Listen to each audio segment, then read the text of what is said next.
Hi everybody, welcome back to the Leeds Lobby. We were on live yesterday with just Joe, JT and Leeds lately. Max. So that was fun. Go and check that video out.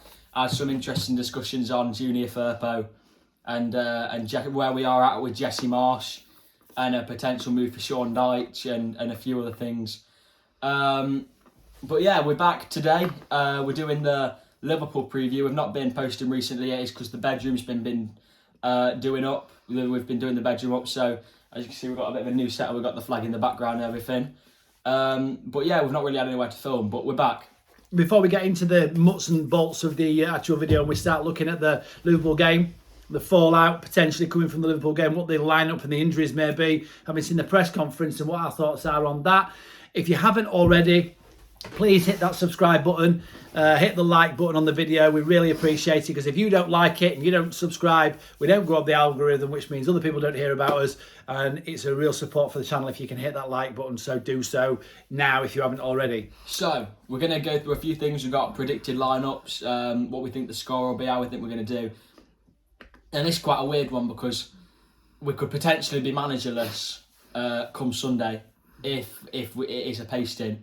Which I've spoken on Joe's stream, and I don't think that if we do get pasted, it could necessarily be a good thing, because it would mean that Marsh would get the boot. Which most people know after the Fulham game I was fuming. So you'll know that I'm not the biggest fan of Marsh at the minute. What are you thinking, Dad?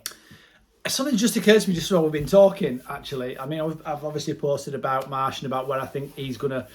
Whether it's his fault ultimately, I do think that the board are tied to him a little bit in regards to the investments that they've made and where we're going with the 49ers. What's just occurred to me is Joe said quite a lot last night that, and I think Max also said that this being a World Cup year might have an impact on who comes in for Leeds United if Marsh does depart. But also, I think what we've not sort of figured out is if we're looking at coaches like Roberto Martinez and other coaches that are potentially going to be out of contract after the World Martinez. I know you want Roberto Martinez, but I don't think that's not very. If we are looking at a coach that's managing at a national level, or there's this domino effect of one coach leaving a club because there's somebody else coming in and all that kind of stuff, there's a possibility that the timing of Marsh getting the sack, if he does get the sack, if results don't turn away, are going to be a little bit dictated to us by that particular window and when those coaches become available. So just keep an eye on that. You mimight find that with it being the World Cup year and it being in the middle of the season, he stays longer than he would have done. It might mean he gets a sack a little bit earlier. Mid-season World Cup, man, it's good. This is going to be the worst World Cup ever. Have you seen the injuries that certain national, like France are going to be without Kante? We're going to be without players like Reece James and other names. There's loads of injuries happening, and you put it down to the World Cup being slap bang in the middle of a season. It's just. And is that going to have a little bit of a bearing on some of the domestic leagues? I mean, what you've got to bear in mind is that there's going to be certain players that, if they have got an eye on getting on that plane and going to the World Cup, are they going to be trying 100%? Bearing in mind they've got their spot nailed down, they're not going to want to pick any injuries up. Well, so that's also going to be quite interesting to see if it affects the league. Max from Leeds lately was saying yesterday on our Just Joe stream when we were on there with him. He was saying that if we were to sack Marsh, it'd probably be an ideal time to sack him because you've got a World Cup. Which means some players going to the World Cup, Sinisterra's not going to be going because of Colombia, but Adams is going to be going, Aronson's going to be going, potentially Rodrigo will be going, but not too sure. Mele will be in the under-21s for France. So there's that, but then for the rest of them, they've basically got a full pre-season to get into a new sort of coaching style, whether we move for Lopetegui or we move for Sean Dyche or we move for Poch. You know, there's a few names on the list, but there is. I think it's probably an ideal time to make a change now, because you look at Villa, that last season and this season, they've not waited. They've not waited to pull the trigger. They've not thought, oh well, he could come good. They've thought we're not messing about with relegation. We're not messing about. We want to make sure that we have the best chances of survival possible. So the one question for you, we've obviously got the Liverpool game coming up. Leeds have now got a run of 8 games without having won, and I think in the last... I think it's the worst run of games that Jesse Marsh has had in his career. Yeah, it seems to be. My question to you is, if Leeds go ahead and draw against Liverpool on Saturday, they'd back Marsh. does that potentially give Marsh longer? And if so, how long? That would buy. I'd probably say that if we get anything from this game, Marsh has bought his way to until the World Cup. Really, If we get mullered on Saturday, 3-0, 4-0, 5-0, he's gone. then do you actually think there's a result that's bad enough for the board are actually going to withdraw their... Have you seen the video? Have you seen the... I've got a good one. Have you seen the video of Angus Kinnear speaking to a fan after the Fulham game? No. There was a video when a fan met Angus Kinnear after the game as he was walking out and was asking him about Marsh and saying, is he... We love this club, but is Marsh really putting back in what we're giving and what the fact that the fans are staying loyal? And he seemed to be dodging the question. He seemed to be quite hesitant to speak about Marsh. So there's that. I'll find you the video later. It's very, very interesting. I think a draw would see Marsh maybe be backed until after the World Cup, and then we'll take it from there. If we get maybe beat 1-0, if it's a narrow 1-0, maybe they give him Bournemouth. But I think Bournemouth's the cut-off. If we beat Liverpool and then we get beat by Bournemouth, he's gone. Okay, so question for you. So what do you think of the press conference? What do you think of Marsh's comments about the pressure? We've got a lot of injuries. Forget the injuries for a second. We'll get into that. What do you think of the? I mean, obviously he talked about the board backing him. He seems to be quite confident in the board backing him. Yeah, he also talked. Well, he did. But then again, the board's not going to come out and say, right, you're getting sacked in the morning. No, because then he's going to be low on confidence, and the board's going to tell him they're backing him. But then again, he did also say he's putting the board in an awkward position if he doesn't get results. He said I understand that it can be a difficult decision if I'm not performing. If he goes now and picks up 1 point from the next 2 games, they sack him. Not 1 point. What's the minimum requirement, do you think, in terms of those 2 games, in terms of what he needs to get out of them? A point from the next 2 games isn't good enough, really. So if he loses to Liverpool, that would mean we're either drawing to Liverpool, but then we're losing to Bournemouth. So we lose to Liverpool and we get beat 1-0, and then we play Bournemouth and we battle and we end up drawing 0-0, 1-1. If we battle and we end up drawing, we've still drawn with Bournemouth, who are arguably the worst squad in the league. Not the worst team, but the worst squad, the worst players. So really, we are in a situation with these next 2 games where it needs to be picking up at least 3. Well, we need 3 points from the next 2 games. He needs to be picking up 2 points. If he draws against Bournemouth and draws against Liverpool, he needs 2 points. 2 games. Anything less than that, you think he's gone?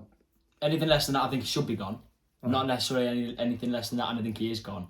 But it is really a strange one. But if we touch on the injuries, you've obviously got Joffrey's out, Cooper's out, Sinisterra's out. Who else was it? Adams is out. You can't. But who are you going to blame now? Because you can't now come out and say, "Oh, Bielsa's overtraining the players." No. Because look at all the injuries we've got now. Marsh can't come and say, "I've inherited an injury plagued squad," because he's not. We've now got injuries after Bielsa. So this is showing the lack of depth that we've actually got in the squad. And one of the reasons we sacked Bielsa is because apparently he was overtraining the players. So okay. So let's ask the question then. So let's just have a look at who that leaves us with, because really, when you think about it, it's at these injuries now. We've got 2 or 3. Well, we've certainly got 1 really key player that's out, and that's Tyler Adams.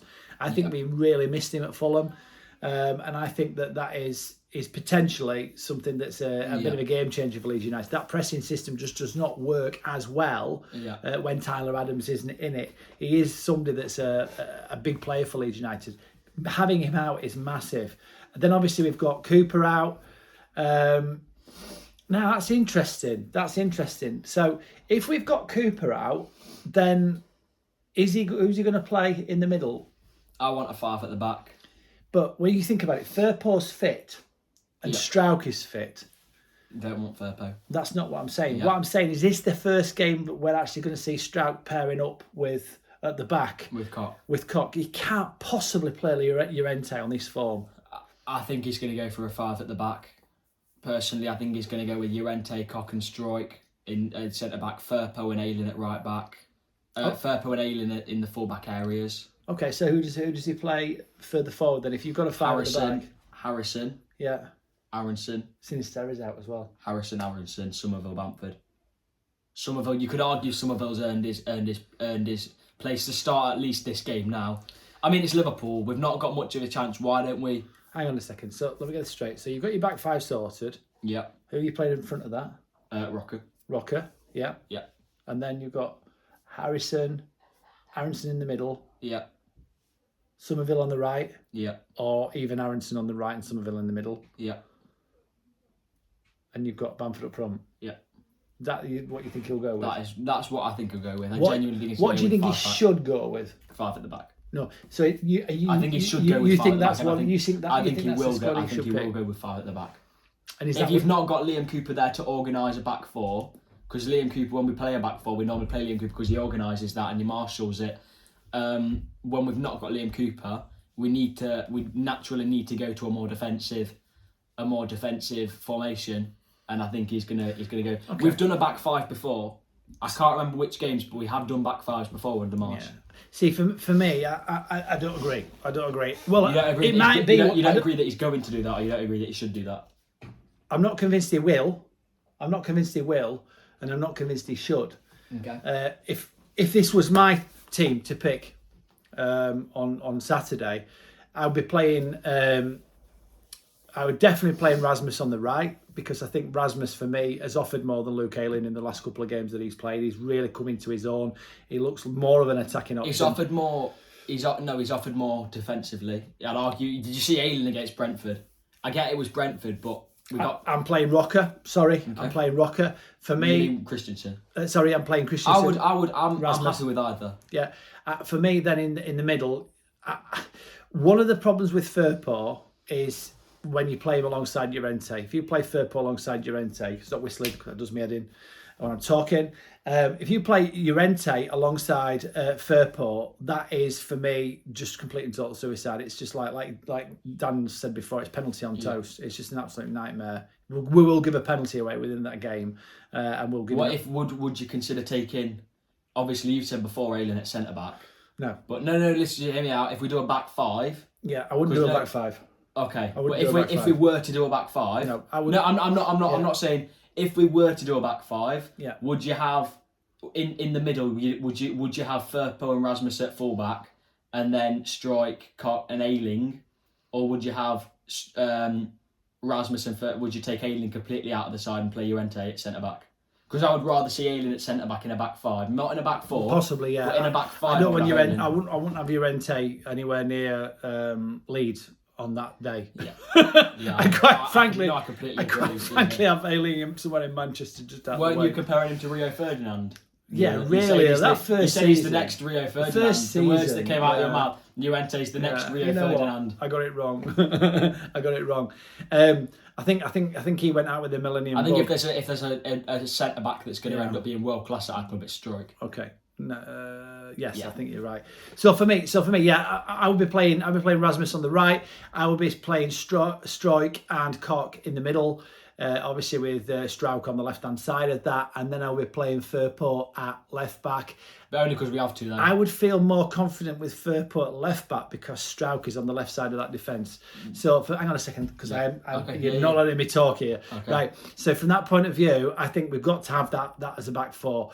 Now, what I would like to see is Jarby play, right? Because instead of Rocker? No, as well as Rocker. Okay. I'd like to see Jarby and Rocker play.